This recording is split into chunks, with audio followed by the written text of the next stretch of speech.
I am not an epidemiologist. I do not study the incidence, distribution, and possible prevention of infectious diseases across populations.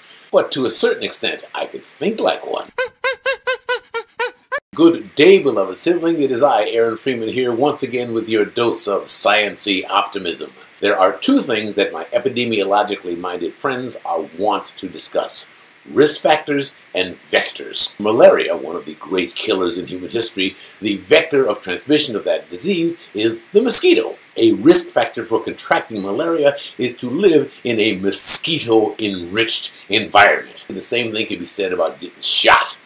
The vector for gun violence is guns, and the risk factor for getting shot is living in a gun-infested area. For mass shootings, the greatest risk factor is to live in the United States of America, a very gun-rich environment. Obviously, using mosquitoes and malaria as a comparative model for gun violence is a choice that I make. There are ways to analyze the data on gun violence such that the United States is not the world's mass shooting hotspot. And as my buddy Rob Colson likes to say, if you torture the data long enough, it will eventually confess. Maybe the best case outcome of the most recent mass shooting is increased pressure on the government to allow the Centers for Disease Control to actually study gun violence in America. It is currently forbidden by law/policy to do so, but with any luck that can change. And then, in my data dream world, we will have this tsunami of information